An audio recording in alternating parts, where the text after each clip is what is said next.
Bon, on va dire. Ah, ok. Indice. Téléphone, c'est éteint. Ben, il est sur silence. Ouais. Téléphone. Les filles, on commence une minute. On laisse ça 8 minutes. C'est sérieux. Quand toi, tu fais l'intro, ça marche comme ça. Bon, bonjour tout le monde, on est aujourd'hui à La Place, un endroit où on a une plateforme où on parle de la diversité culturelle et des réalités des gens du Québec. Et on a toujours des invités intéressants. Et ce qui est spécial aujourd'hui, on commence aussi à vous présenter des artistes. Donc, comme d'habitude, on commence toujours avec un sujet de l'actualité internationale et typique pour le Québec. Donc, on va demander à Betty de qu'est-ce que tu veux nous parler aujourd'hui. Bonjour tout le monde, j'espère que vous allez bien. On a eu des petits problèmes techniques, mais ça c'est normal dans toute émission. Donc on est très content de vous recevoir aujourd'hui encore une fois. Et aujourd'hui on a un invité très spécial où on va discuter de la diversité comment que les hommes noirs et de la diversité sont représentés à l'écran et dans les médias. Et cet invité est nul autre qu'Angelo Cadet, mais on va parler de lui un petit peu plus tout à l'heure. Donc aujourd'hui, on parle d'actualité et cette semaine, c'était la semaine des sensibilisations des maladies mentales. On sait que les maladies mentales affectent un Canadien sur 5, ce qui est énorme, et pas juste ici au Canada, mais aux États-Unis et en Europe aussi. Donc, les maladies mentales, il y a toutes sortes de maladies, c'est sûr qu'on ne pourra pas toutes vous les nommer, mais bon, il y a la schizophrénie, il y a la dépression, et celle qui est plus répandue est la dépression. Donc, cette semaine, il y avait des activités organisées un peu partout, dont le I des femmes. Et juste pour vous donner une idée des statistiques sur la santé mentale dans la population québécoise, on dit que les troubles mentaux, ça c'était des statistiques de 2012, et c'est l'épisode dépressif, le trouble le plus souvent rapporté. En effet, 12% des Québécois âgés de 15 ans et plus, ça veut dire que même on commence très jeune à souffrir de maladies mentales, non seulement au Québec, au Canada, mais dans d'autres pays. Et on dit qu'à partir de 15 ans, le 12% d'adultes souffrent d'épisodes dépressifs et que les femmes constituent 15%. Donc, les femmes sont plus touchées que les hommes, et ça, sincèrement, je pensais que c'était le contraire avant que je lise ces données et ces statistiques que j'ai trouvées dans c'est Statistique Canada. Donc, les femmes sont plus touchées. On peut penser que c'est les hommes qui sont le plus touchés, mais non, c'est vraiment les femmes qui sont le plus touchées. Et on dit que les hommes, quant à eux, sont plus enclins à vivre de problèmes liés à l'abus, qui est la dépendance à l'alcool, les drogues. Et 1 sur 5, donc 20%, sera touché au cours de sa vie. Tandis que le cas est d'environ 7% chez les femmes. Ça veut dire que 20% des hommes qui souffrent de troubles dépressifs, pas juste des troubles dépressifs, mais de maladies mentales, c'est à cause de la consommation, mais que chez les femmes, c'est 7%. Et donc, cette semaine, on a souligné les maladies mentales avec différentes activités, dont le I des femmes qui a organisé des activités. Je sais que c'était la même chose aux États-Unis aussi. Il y a la semaine de conscientisation des troubles mentaux et maladies mentales. Et pourquoi je voulais en parler, c'est parce qu'on en voit de plus en plus. Ça va... Bon, je crois qu'ils ont dit que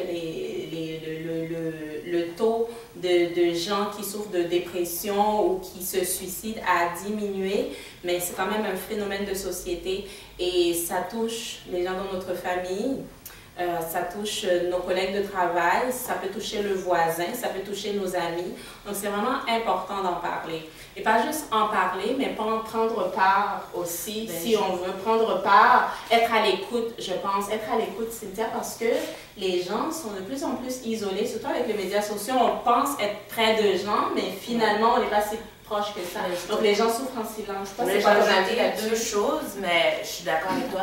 Première chose, le taux de suicide au Québec est le taux le plus élevé au monde. Oui, tout à fait. Une province a un taux de suicide plus élevé que tout le monde entier et c'est très fort. Alors, cette sensibilisation-là est très importante à faire. Et aussi, dans la dépression, il faut aussi parler du burn-out professionnel. Le burn-out, très important. Dans différents milieux de profession, les gens font un burn-out professionnel. Les exemples les plus typiques, ce sont les infirmières, les policiers, les médecins et les dentistes qui sont confrontés à un stress qui est élevé. Et avec ça, il y a une surcharge qui se passe. Et le suicide est on pense que c'est un avenue, mais ce n'est pas un avenue. Comme vous avez dit, l'illusion des médias sociaux est présente, mais parlez à quelqu'un. Prenez le temps de parler de ce que vous vivez ou de votre douleur ou quoi que ce soit. Il y a des ressources qui sont aussi par rapport au téléphonique. Vous faites parler au téléphone. Il y a des organismes pour que vous puissiez communiquer. Il y a des organismes, mais je pense que c'est quand même important que nous, on soit à l'écoute de notre famille, de nos amis, de nos collègues, même un voisin là qu'on a l'habitude de voir une fois de temps en temps dehors. Si on ne le voit pas pendant, je sais pas moi, 2-3 semaines, je pense qu'on peut aller frapper à sa porte. Juste peut-être pour lui dire bonjour, pour savoir comment il va. Mais c'est parce que les personnes âgées, exactement, les personnes âgées, si on prend l'exemple des personnes âgées, puis je dis pas ça parce que la majorité des personnes qui souffrent de dépression, de troubles mentaux sont des personnes âgées, mais on voit que beaucoup de ces gens-là souffrent d'un isolement. Des fois, les gens sont pris, ils ne peuvent même pas se lever, ils ne peuvent même pas se déplacer à l'intérieur de leur maison pour aller faire... Mais le terme médical, on va parler de dépression gériatrique, qui est très typique pour la personne âgée, à cause des différents défis qui sont présentés. Aussi, il faut ressortir aussi la bipolarité. Et, qui est un des troubles et le trouble de personnalité limite qui est des fois mal diagnostiqué, mais toutes ces choses-là sont nécessaires pour être bien encadrées, pour avoir un bon suivi, pour avoir la bonne médication. Et sachant que nous, on est d'origine haïtienne, souvent quand quelqu'un a un trouble mental, c'est très tabou. Exactement, et c'est pour ça que je voulais en parler. C'est pour ça que je voulais en parler aujourd'hui, parce que c'est tellement tabou dans nos communautés. On n'en parle pas assez. On n'en parle pas assez parce que je pense que ça arrive aux autres. Nous, dans notre communauté antillaise, latino, africaine, on dit bon, ça arrive aux Québécois, aux Américains, aux Européens, mais c'est très répandu dans nos communautés, des gens qui souffrent des troubles mentaux. Il y a beaucoup de cas de schizophrénie. Moi, j'en ai vu énormément dans nos communautés haïtiennes. Bon, je parle de la communauté haïtienne parce que je suis haïtienne, mais je sais que dans toutes les communautés noires, latino, maghrébines, peu importe, il y en a. Et c'est très tabou parce que c'est mal vu. Puis des fois, on met la spiritualité, la cause de l'enfer, c'est un démon, il faut prier, il faut prier. Non, ça peut être très, vous savez, comme exemple, la schizophrénie, c'est par rapport à des neurotransmetteurs. C'est pas dans ta tête, c'est vraiment une problématique qui affecte ton cerveau. Donc, il faut très être conscient que cette réalité est au-delà de vos croyances, mais des fois aussi, c'est un cri de l'âme. Mais les gens n'acceptent pas parce que c'est des choses que j'ai vues par des gens très proches qui n'acceptaient pas qu'ils avaient un trouble mental. Et la famille n'acceptait pas, la famille se disait non. Nous, on est croyants, fait que non, avec la prière, tout va se régler. On peut prier, mais il y a d'autres choses à faire aussi, dont chercher de l'aide des spécialistes et encadrer les gens, pas les pointer du doigt et dire non, toi, tu as un démon ou t'es méchant, parce que je dis ça, il y en a qui vont dire, bon, des fois, elle parle de démons, mais c'est parce que dans nos communautés, souvent, c'est ce que les gens croient quand c'est un démon, mais je pense que c'est toute la même chose. Je vais aller plus loin pour toute personne qui est chrétienne ou qui utilise la Bible, je vais juste répondre. Job et David parlent de leur combat par rapport à des idées suicidaires, par rapport à la dépression. Si vous lisez les psaumes, si vous lisez Job, vous verrez que cette réalité-là, elle est présente. Donc, dire prier, sachant que Dieu présente aussi qu'on peut avoir une détresse de l'âme et que des fois, il faut parler, il faut et c'est normal. C'est normal d'être en détresse. C'est normal d'être triste. C'est normal qu'on ait des épisodes où on se sent pas bien. Il ne faut pas avoir honte et il ne faut pas avoir peur d'aller voir les gens. Mais dans le cas des gens qui ont peur d'aller voir des gens pour leur dire écoutez, je me sens triste, je me sens seule, ou il y a des gens même qui c'est pas parce qu'ils ont des problèmes de solitude, des problèmes d'argent, c'est qu'ils ne sont pas bien dans leur peau.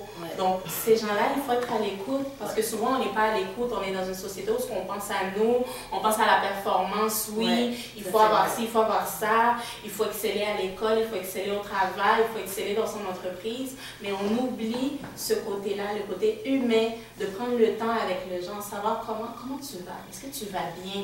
Parce que même quand les gens sourient, ça se peut que ça n'aille pas bien. Mais je vais emmener, semble-t-il. Je termine avec ça parce que je vais écouter qu'est-ce que tu as à dire. Je veux aussi rajouter dans ce que tu dis que semble-t-il qu'aussi avec les réseaux sociaux par rapport au manque de communication relationnelle, ces problèmes mentaux peuvent augmenter. Donc il y a quelque chose du 1 à 1 qui amène un réconfort, qui amène un bien-être, qui peut aussi nous aider à grandir et aussi avoir quelqu'un où, comme elle a dit, on tient la main, on est là, on écoute et un support qui peut juste un petit coup de fil. Une fois ou deux dans la semaine, ça peut faire toute la différence. Donc, n'oubliez pas de prendre soin de ceux que vous aimez, des collègues, des amis, de la famille.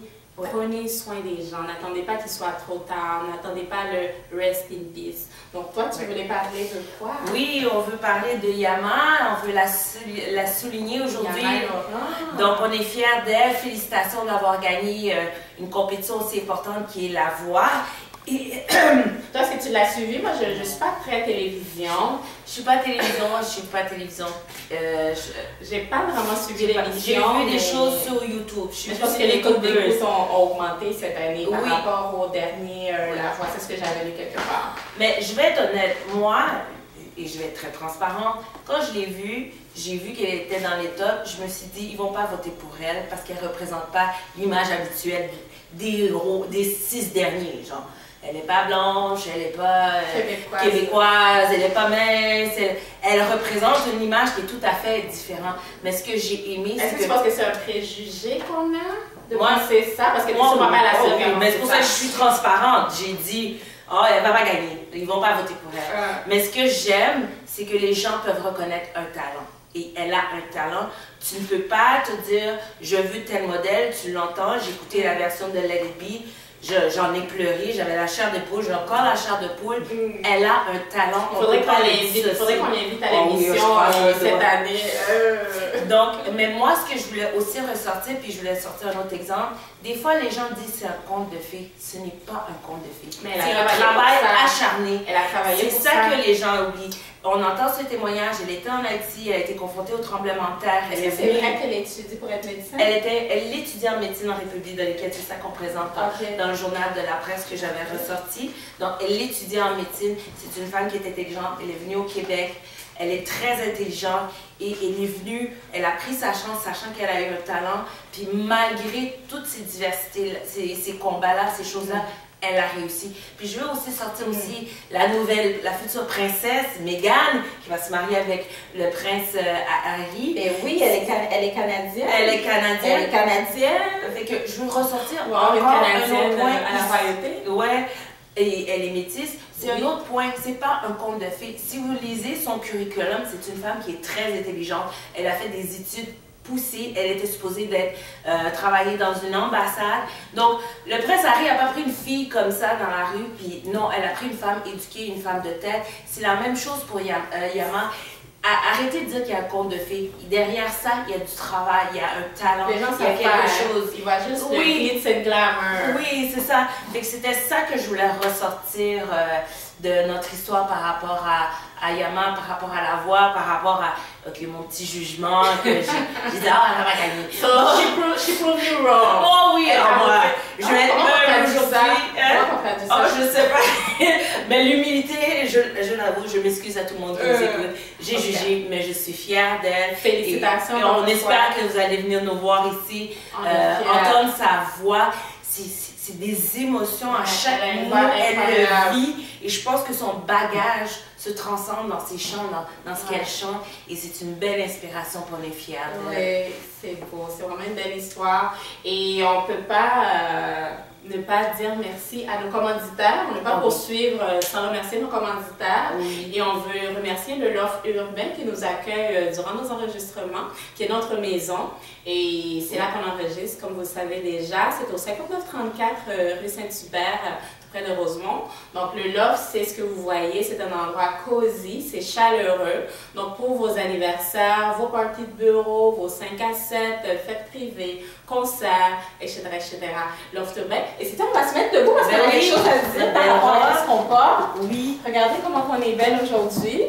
Donc, les créations qu'on porte, c'est de la designer la boutique, pardon, Effistar. Donc, Effi, c'est E-F-F-Y, Effistar. Donc, c'est des créations de l'Afrique, c'est les tissus de l'Afrique des Antilles, mais avec une touche moderne. Oui. Donc, voilà, on est vraiment Je contents. ne suis pas mannequin à poser, mais je fais de mon mieux. Tantôt, on va faire nos photos, on verra ça. Oui, mais moi, et je peux vous dire qu'il y a un confort et la qualité dessus. J'ai déjà acheté ceux qui viennent de la Chine ou autre. Puis j'ai une amie qui est camerounaise qui souvent m'emmène d'Europe du pays et je le touche et je vois la qualité. Donc vous, vraiment, vous supportez les gens d'Afrique. Exactement. Non de Chine, ni nos reproductions. Et c'est des entrepreneurs locaux, donc c'est très important. Et on vous dirait d'aller sur le site web qui est le Effistil, si vous voulez, .com. Et on a African Music aussi qui est notre commanditaire. Donc African Music, c'est la promotion de la musique africaine partout à travers le monde. Donc, voilà le moment tant attendu. Oh oui, moi j'attends là. J'ai un girl crush là. Je l'écoutais à la musique, je sais pas, il est tellement beau. Il est beau puis il est fin, notre invité. Il est fin. Écoutez, c'est quelqu'un que j'ai eu le privilège de rencontrer très récemment et c'est une personne extrêmement inspirante. Je vous dis, au Québec, là, on a du talent. Oui. C'est incroyable. On n'est pas obligé de se tourner vers les États-Unis. On a des gens tellement talentueux. Tantôt, on parlait de Yama Laurent. Là, on a Angelo Cadet qui... Écoutez, je ne vais pas vous lire sa biographie parce que c'est incroyable ce qu'il a fait. C'est quelqu'un qui compte une trentaine d'années d'expérience au petit écran et au grand écran. Donc, il est acteur, il est producteur, il est metteur en scène. C'est un multidisciplinaire aguerri. Et écoutez, on va l'appeler parce que c'est lui qui doit nous parler. Bonjour, Angelo. Ça va bien? Bonjour. Bonjour. Merci d'être là. Oh, j'ai qu'on va parler des hommes, mais je suis entouré de femmes. Merci d'être là, Angelo. Merci de m'inviter, c'est Je suis gentil. vraiment contente de t'avoir. C'est moi qui est content. C'est moi qui est fier. Oh oui, moi j'ai rougi là. Mais c'est vrai parce que avant de vous parler, c'est.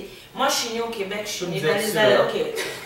Merci. En plus, je peux lui dire tu à Ça, chaque c'est fois. le respect. Puis j'écoutais Musique Plus, puis on cherchait des gens pour s'identifier au Québec. On pouvait voir dans ce temps-là, il y avait Rap City, BET n'était pas encore là, mais des modèles noirs, on n'en avait pas, puis c'était un des premiers modèles noirs à la télévision.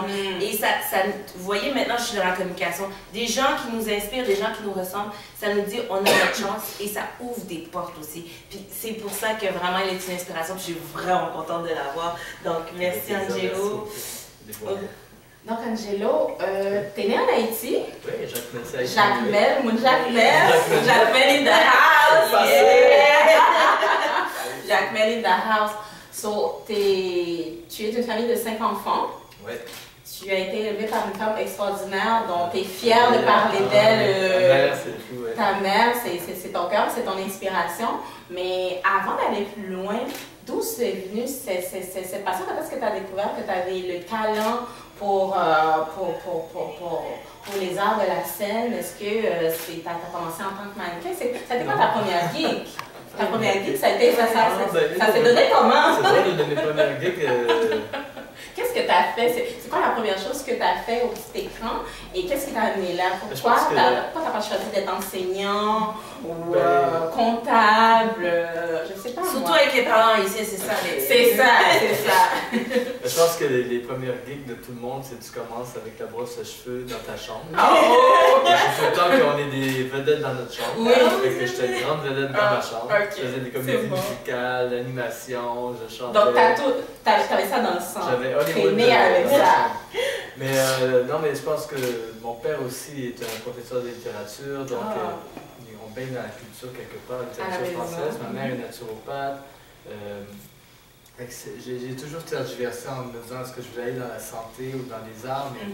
Mais vous savez, quand j'avais 14 ans, il n'y avait pas de réseaux sociaux, il n'y avait pas de YouTube. Fait que c'était difficile de s'affirmer aussi, de dire ben voici ce que je veux faire. Toi, est-ce que tu as grandi à Montréal? J'ai grandi, on est parti d'Haïti, faire une histoire courte, on est parti d'Haïti, on est allé au Congo, 2 ans et demi, parce qu'on s'est sauvé d'Haïti. Et puis après ça, on a voyagé un peu, on devait retourner au Congo renouveler le contrat pour mon père, parce que le père d'Anthony Cavana et mon père sont partis tous les deux. Ils étaient tous les deux enseignants. Ok, intéressant. Et puis après ça, on devait renouveler le contrat pendant qu'on était à New York, mais on est allé à Alma, au lac Saint-Jean, à Alma, là. C'est ça, Alma, c'est pas Montréal. C'est comme d'un extrême à l'autre, là. Ah oui, c'est ça. S'il n'y avait pas beaucoup d'immigrants à Montréal, il y a 30 ans, à Alma, il y a... On était 2-3 familles, puis Vous étiez remarqué. Oui, on prenait quasiment des photos pendant qu'on arrêtait au feu rouge, là, c'était comme, hey, il y a des noirs. Non, mais sérieusement, comment vous avez été accueillis par les Québécois là? Parce que là, on parle pas de Montréal, la grande ville. Je peux te dire que les gens des régions sont souvent... sont ouverts. Mais moi, j'ai entendu ça. J'ai entendu ça très souvent. Les gens allemands ont cette particularité-là, les gens du lac Saint-Jean, mais même Rimouski, Gaspé, c'est assez particulier. Fait que c'était vraiment ça. Il fallait chercher son identité quelque part. Et puis tu deviens rapidement québécois avec à moins 50 Fahrenheit, tu deviens québécois. Puis après ça, à l'âge de 9 ans, 10 ans, je suis arrivé à Montréal. OK. Et là, parce que j'étais tout le temps le seul noir, mes soeurs aussi étaient tout le temps les seuls élèves dans les écoles. Il fallait tout le temps se battre dans tous les sens du monde. Et puis en même temps, à 14 ans, là, tu commences à t'affirmer, il y a des films qui te touchent. Puis arrivé à 17 ans, 18 ans, il y avait Michael Jackson. Et puis là, je dansais pas mal comme lui à l'époque. Mes cheveux. Un petit air de Michael Jackson. Tu m'as OK, c'est bon. Oh oui, Charlie Cole, that was the time. C'est ça, fait que je suis allé finalement, je suis pas allé à l'école de théâtre, je suis allé en lettres, un peu comme mon père, à Rosemont, mais c'était pas ma tasse de thé, fait que finalement j'ai arrêté l'école 4 ans et c'est par la suite que j'ai appris par une amie l'existence du conservatoire de la Salle. Et c'est là que j'ai fait mon cégep, c'est là qu'ensuite, plus tard, j'ai enseigné pendant 10 ans, je suis devenu prof là-bas, comme prof de journaliste télé. Et après ça, je suis... Donc, dans le temps, le conservatoire, La Salle, c'était un des collèges qui donnait des formations en art de la scène et tout, parce qu'il y en a plusieurs théâtre, communication, intéressant. Puis dernièrement, c'était la danse, mais malheureusement, le conservatoire a fermé il y a 2 ans. J'étais le directeur des études il y a 2 ans. Donc, c'est ça que ouais. Mais ça fait que j'ai continué à faire des coachings aujourd'hui, puis la mise en scène, puis acting, musique plus. Ouais, écoute, là, j'ai ton CV avec toutes les émissions que tu as participé. Cultura, tu as été animateur à RCI, tu as été chroniqueur musical, tu as été reporter à RTV, reporter journaliste à Radio-Canada, tu étais à TQS, l'ancien TQS que maintenant est V, le très populaire V, tu étais reporter à la populaire émission Flash. Écoute, tu as fait tellement de choses, tu as fait des choses au cinéma aussi, tu as eu plein de rôles. Comment qu'un homme noir, parce que là on parle pas de 2018, quand tu as commencé il y a une trentaine d'années, comment qu'un homme noir peut se trouver des rôles au petit écran et au grand écran, là on parle de 20 ou 30 années derrière? Il y a 2 choses, c'est que pour trouver des rôles, il faut que tu aies ce charisme-là. Le talent, c'est le charisme, c'est la personnalité. Il faut que tu saches te démarquer. Il y a cette chose-là que n'importe quel artiste, que tu sois blanc ou noir, ça n'a pas d'importance. Il faut que tu te démarques par ton talent. Donc même en étant un homme noir, on pouvait avoir sa place il y a 20 ou 30 ans. Non, mais c'est ce que tu as fait. C'est ce que je viens de dire, c'est qu'il faut savoir se démarquer au départ. Puis après ça, le problème, c'est que c'était toujours les mêmes rôles qui n'ont pas évolué. Moi, une de mes batailles, c'est la diversité à la télévision. C'était les mêmes rôles. C'était soit tu jouais un chauffeur de taxi, soit un gang member, ou soit le personnage bizarre dans la scène, le weirdo de la place.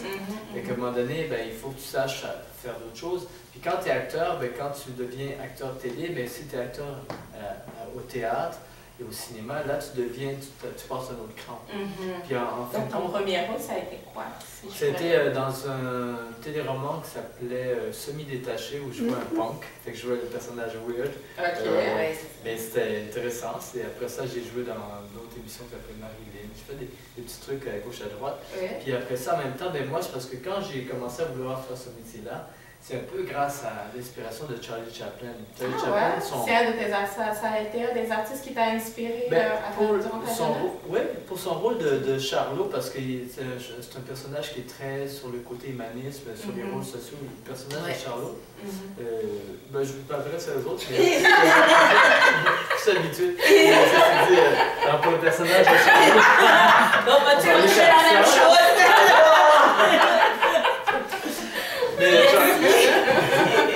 On voit pourquoi il a eu des rôles. Mais c'est ça, Charlie Chaplin, c'est son personnage qui était très humaniste. Si on regarde tous les films, c'est vraiment sur les couches de société. Mais en même temps, quand on regarde les génériques des films de Charlie Chaplin, c'est là que j'ai voulu faire ce que j'ai fait aujourd'hui, c'est qu'il était acteur, producteur, réalisateur, cascadeur, compositeur. Wow. Moi, quand j'ai vu le générique, j'ai dit ok, je vais tout faire ça, mais à ma façon. Wow. Et c'est pour ça qu'aujourd'hui, je suis devenu comme. Quand j'étais acteur, je suis devenu vite animateur. Après ça, je suis devenu professeur. Après ça, toutes sortes de trucs que j'ai fait comme metteur en scène. Mais écoute, Angelo, ton parcours est tellement inspirant et moi, qu'est-ce qui m'intéresse, c'est le fait que justement, tu es au Québec depuis un jeune âge et tu n'as pas commencé en 2010 à faire de la télévision, tu as commencé à très très très longtemps. Et t'es Ça fait longtemps. Je comprends, c'est pas moi qui l'a dit. Elle a de l'expérience. Les années 80, donc nous, en tant que moi, il n'y avait pas beaucoup de présentations. Peut-être aux États-Unis, il y en avait un petit peu plus. Ça a commencé. Ça a commencé, mais même les stéréotypes, on les voyait beaucoup aux États-Unis. Tu regardes des Jefferson, qui était comme un modèle où tu avais... Ouais, c'est ça. Jefferson ou d'autres qui représentaient un certain stéréotype, mais c'était beau quand même de voir dans Jefferson, c'était un noir qui a réussi, puis il était comme pris avec certains commentaires ou situations. Mais moi, je me demande, est-ce que c'est la même chose? Parce que vous dites, vous vouliez briser les préjugés qu'on donne des rôles. Comment vous avez fait pour dire non, il faut que ça change ou non, je veux qu'il y ait un revirement? Ben, dans le fond, peu importe ce que tu fais, il y a deux choses le réflexe qu'on a, c'est de toujours se plaindre. Que ce soit, peu importe les couches de société, que ce soit les communautés noires, que ce soit les femmes sur leur statut, on se plaint. Et à un moment donné, c'est quand tu te prends en main, tu te dis, OK, au lieu de se plaindre, on va faire des choses. On va se faire des émissions, on va se faire des podcasts, on va se faire des émissions du théâtre, peu importe, où on va créer des commerces. C'est un peu ce que je parlais avec la designer tout à l'heure, parce que c'est ça qu'il faut faire. Fait qu'à un moment donné, il a fallu qu'on se prenne en main. Moi, à un moment donné, j'avais réuni 30 personnes chez moi dans les années 80 parce qu'il y a des réalisateurs de films qui me disaient Angelo, on n'arrive pas à trouver des comédiennes noirs. Ah, pour de vrai? Et que moi, j'en connais plein, puis j'avais demandé à ma mère est-ce que je peux prendre. Lui, il n'en trouve pas, puis toi, t'en connais plein. Donc, quoi le problème? Mais non, mais c'est les contacts. Tout est dans ce métier de contact. Fait que s'ils n'ont pas les contacts, comment tu veux? Si toi, tu cherches des Amérindiens, ça se peut que tu dis j'en connais pas, mais il y a quelqu'un qui en connaît. Fait que si tu me tends la main, je vais te tendre la main aussi. Fait que j'ai réuni pour en faire un répertoire. Puis finalement, le répertoire s'est fait avec le CRAR, le Centre des relations des recherches actives raciales, quelque chose comme ça. Fait que ça s'est fait, puis donc, on a créé un marché, tu vois. Et c'est ce qui se fait aujourd'hui si on fait le pan des années 80 jusqu'à aujourd'hui avec le Black Panther, avec le MeToo, avec la diversité. Quand tu commences à parler de marché, là les gens s'intéressent à toi parce qu'il y a le côté économique, il y a un poids, il y a une société. Et c'est ce que je parlais tout à l'heure avec la designer qui s'appelle Effie. Ben oui, Effie Star. Qui nous habille. EffieStar.com, you know what I mean. Yeah. Effie, je lui disais, ben c'est ça, c'est que tu sais, des fois tu as des quartiers. Que ça peut être à Montréal-Nord ou dans le Bronx ou à Brooklyn, que c'est peuplé des communautés noires. Puis nous, on fait rien. Puis là, tu as des Indiens, des Asiatiques qui arrivent, puis ils mettent un dépanneur là, puis ils savent qu'on consomme. Puis là, nous, on est là, on reste là à rien faire. Au lieu de s'ouvrir nous-mêmes nos dépanneurs, aussi de s'ouvrir nous-mêmes nos commerces. Fait qu'à un moment donné, ce qui se passe aujourd'hui, c'est un éveil. Et je suis content, même si ça prend plus ce temps-là. C'est vrai qu'il y a un éveil depuis les dernières 5 années, je peux dire. Parce que moi, je suis arrivée au Québec en 1998. Il n'y avait pas tout ça. Il n'y avait pas tous ces médias indépendants. Il n'y avait pas de web. Il n'y avait pas de web. Il n'y avait pas de web. Ça fait une différence. Ouais, ça je peux le dire. Parce que moi, je dis, souvent, c'est comme, il y a quelque chose, il y a le web, tu peux le créer. Tu mets un investissement, c'est tout. Mais avant, mais il y avait un titre de communication, tu as La Presse, Journal de Montréal, Devoir, puis francophone, tu as Radio-Canada et même là. Puis après ça, tu as TVA, puis après ça, tu as Télévision 4 saisons, puis Musique Plus, déjà, si on ressortait parce que ça devait toucher les jeunes, dans ce temps, c'est ça, puis c'était plus multi-ethnique, mais en même temps, c'était pas comme si tu avais autant un accès pour emmener cette diversité. Tout à fait. Et peut-être qu'au début des années 2000 aussi, il y avait plus de radios. Tu sais, je sais qu'il y avait des radios communautaires, la CPAM, Radio Centre-Ville, mais ça n'avait peut-être pas le même impact parce que c'était pas les gens de notre âge, c'était plus les gens de l'âge de nos parents qui écoutaient ça. Parce que... Vous savez, il y a beaucoup de chance. C'est qu'avec les réseaux sociaux, ça a révolutionné le monde. Aujourd'hui, les plateformes que tu parles, moi, c'est ce que je disais, je revendiquais ça souvent aux gens. Je disais, les communautés noires ou les autres communautés n'ont pas accès aux plateformes télévisuelles, comme la presse écrite, la radio. Et qu'aujourd'hui, avec tous les réseaux sociaux, tu peux avoir toutes ces plateformes-là. Sauf que des fois, tu aimerais ça comme artiste qui va chanter tout à l'heure, Marley qui va chanter tout à l'heure, ben, avoir une plateforme à Radio-Canada, tout à fait, avoir une plateforme dans une radio. Et ça. Sauf que, alors aujourd'hui, on se débrouille, mais on crée nos plateformes. On crée nos plateformes, comme on a fait avec Inspiration Web TV, c'est pour ça qu'on l'a créé. Voilà. On n'a pas entendu qu'on nous donne une émission à Radio-Canada ou V. Parce qu'on aurait attendu longtemps.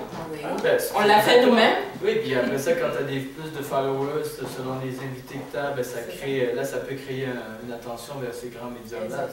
Et puis les autres plateformes qu'on crée avec le gala, par exemple, Dynastie, là, ça se devient une grande plateforme parce que là, il y a plein de récipiendaires, des femmes, des hommes, des communautés noires, pas seulement les communautés haïtiennes, mais plusieurs. Les communautés noires, exactement. Moi, je voulais te poser une question par rapport au rôle qu'ont les hommes noirs. On va parler, parce que là on est en 2018, on ne va pas parler de quand tu as commencé, mais en 2018, comment tu trouves les rôles qui sont donnés aux hommes noirs, et pas juste aux hommes noirs, les hommes asiatiques, on ne les voit pas très souvent, les hommes d'origine maghrébine, on ne les voit pas très souvent, pourtant il y en a beaucoup, les gens de communautés latino-américaines, il y en a beaucoup au Québec, mais on ne les voit pas beaucoup à l'écran. Qu'est-ce qui se passe? Pourquoi on voit des hommes noirs ici et là, puis on voit des rôles, je ne sais pas... Moi, j'appelle ça toujours le tabou, l'image typique qu'ils veulent donner de l'homme noir, qui, des fois, ça n'a même pas rapport à notre entourage. Donc. Mais toi, c'est quoi ton opinion là-dessus? Je pense que l'image est révolue. Je pense que, au Québec? Oui, c'est-à-dire que, tu sais, c'est plusieurs étapes à faire. C'est-à-dire que l'étape la plus facile, c'est de nous rencontrer et de faire rencontrer aussi les auteurs, parce que tu peux rencontrer les diffuseurs, les producteurs, le réalisateur, mais ça vient du texte. Le texte doit aussi évoluer en ce sens. Si l'auteur écrit des rôles, puis il y a des rôles spécifiquement pour les Noirs ou les Asiatiques et tout ça, déjà il y a une ouverture d'esprit. Mais si l'auteur écrit avec une neutralité, c'est au réalisateur, au producteur de dire on va prendre la personne qui est le plus adaptée selon son énergie. Si toi, il y a un rôle d'une femme, une notaire, puis tu auditionnes pour ça, c'est toi qui vas l'avoir. On n'a rien à voir avec le fait que tu sois noir ou blanc, c'est une question d'énergie, de charisme que je parlais tout à l'heure. Pour les hommes noirs, c'est ça, on doit toujours combattre ces stéréotypes-là. Donc, qui fait qu'il y a un problème parce que ça fait 30 ans. C'est pas comme si... Est-ce que tu trouves qu'il y en a un peu moins qu'il y a 30 ans, les stéréotypes? Ben oui, mais c'est la même chose. Non, il y a moins de rôles. Ah, il y a moins de rôles? Oui, parce que les années 90, on était beaucoup à la télé. On était beaucoup. Moi, j'avais mes amis, Néfertari, Didier Lucien, Wilmer Normil, mais qu'est-ce qui se passe? Fred Pierre. On était beaucoup en nombre. Les années 2000, il s'est passé quelque chose, je ne sais pas quoi. Mais, il y a comme une régression. Régression. Fait que là, dans le fond, je pense que c'est à nous, premièrement, ça revient à ce que je disais, c'est qu'on doit créer nos propres rôles, des choses. On pourrait créer nos propres téléromans, où est-ce qu'on va avoir la diversité, avec ces émissions comme... Il faut que ça soit bien fait, parce que c'est une affaire de créer se faire des trucs nous-mêmes, il faut que ça soit vraiment statué pour moi très haut, de haut calibre, bien s'entourer. Mais aussi, c'est que 10 minutes, hein. 10 minutes encore avec nous. Après ça, on va aller manger. Ah oui, ça c'est vrai. mais ceci dit, c'est ça, c'est une lacune. Et quand on parle des hommes aux écrans, on ne peut pas ne pas parler des femmes. Parce que les rôles, alors que quand tu es à l'école de théâtre, tu te dis je vais avoir une grande carrière, tu aspires à ça. Mais les femmes, leur carrière est encore plus courte. Fait que les carrières des femmes commencent à l'âge de 20, 21 ans, ou à la fleur de l'âge, et à partir de après 35 ans, 36 ans, c'est fini. Fait que ça comme à Hollywood, c'est la même chose. Ben, c'est pire? Je dirais que c'est plus marqué quelque part. Ouais? Je peux pas dire c'est pire, mais c'est plus marqué. C'est-à-dire que ton rôle régresse à 40%, puis quand tu as 45, 50 ans, mais t'as presque plus de rôle. Donc il manque une certaine ouverture ici au Québec, pas juste pour les gens de la diversité, mais même pour les Québécois. Moi, je pense que c'est quelque chose, parce que moi, j'aime lire, j'aime écrire, c'est l'écriture. On crée des modèles d'histoire qui contiennent juste un rôle d'une femme de la vingtaine, trentaine, mais l'histoire continue pour des femmes dans la quarantaine, dans la cinquantaine, qui ont différentes tranches comme on voit dans certains films hollywoodiens où le personnage principal est dans la cinquantaine ou même plus. Oui, c'est ça. Je pense que les temps changent. Moi, je suis content de vivre tous ces bouleversements-là, même si la Terre, on est près des fois d'une catastrophe atomique, mais en même temps, il se passe d'autres choses au niveau social.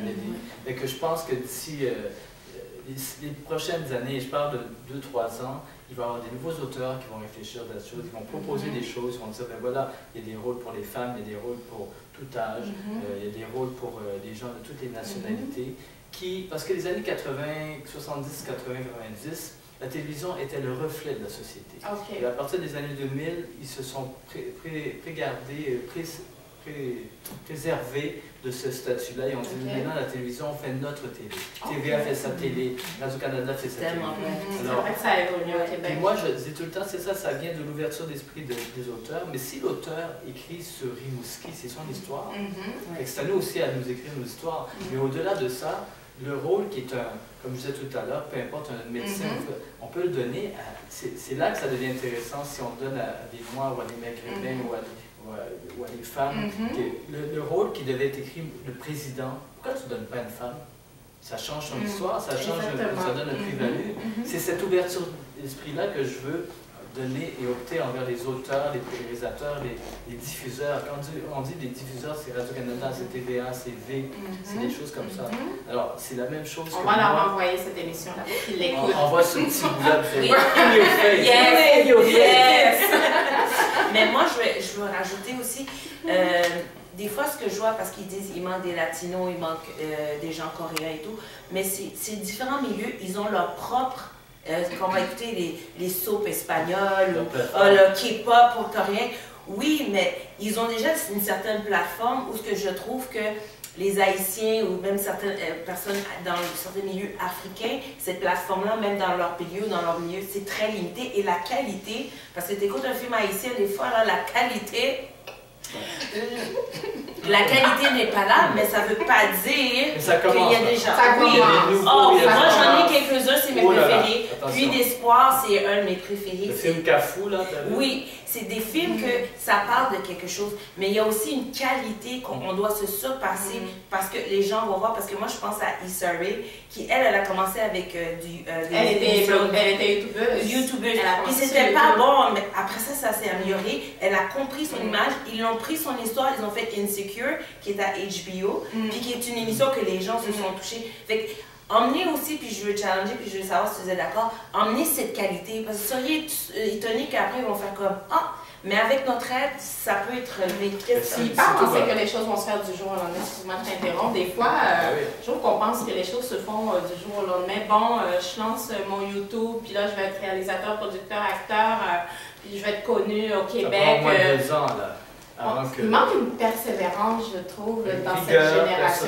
Discipline, foi et témérité. C'est tout ça que ça ensemble. Parce que les gens veulent les choses, mais ils le veulent vite. C'est pas nous autres, notre génération, là, nous on est fin, on est parfait, on est correct.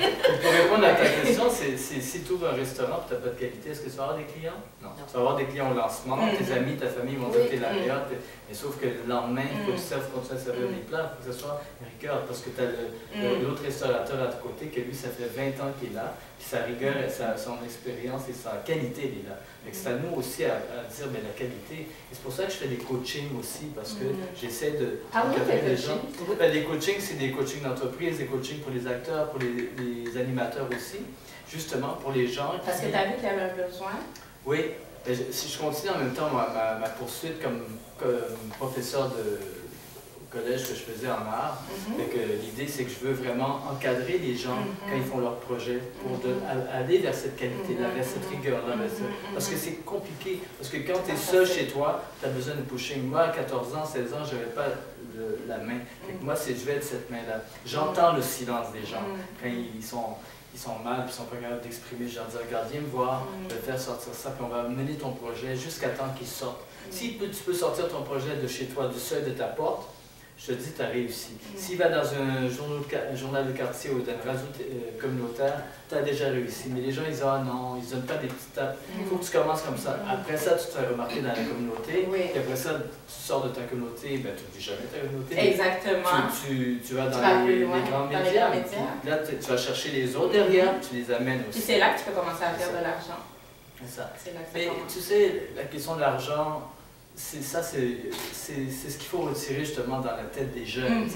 Oui, c'est sûr qu'on veut vivre, on veut payer nos trucs, ça c'est normal, puis tu veux réussir bien. Mais c'est pas le mauvais objectif. Mais est-ce qu'au Québec, on peut vivre de son art? Parce que j'écoute ça. J'entends ça tellement souvent, les danseurs, les chanteurs, les acteurs, puis bon, surtout dans nos communautés. C'est tellement dur pour les créateurs, les artistes de vivre de leur art. Pourquoi c'est difficile? C'est si difficile au Québec? Ben, parce que et peu importe l'origine, qu'on soit noir, latino, québécois, c'est difficile. Je pense que c'est une question de marché, puis être ouvert à d'autres marchés. Aujourd'hui, avec ce qui se passe avec Black Panther, tout ça, on comprend qu'on a un marché. Quand tu as un marché, tu as un poids. Et là, tu te dis, ben, notre marché, 5 minutes, 5 minutes. C'est moi le régisseur. C'est moi le boss. Mais pas juste Black Panther, parce que là, on a des séries comme Empire. On n'a jamais vu ça, une série, parce qu'il y a juste des noirs. Et moi, je n'étais pas très télé, puis à un moment donné, je me suis dit, bon, je vais regarder ça. Et que c'est bon, cette affaire-là. C'est vraiment bon. Encore, et c'est là que je joue. Moi, je la qualité. Tout part de là. La qualité, la persévérance et croire en ce que. Parce que j'ai mis la sortie de la foi. Des fois,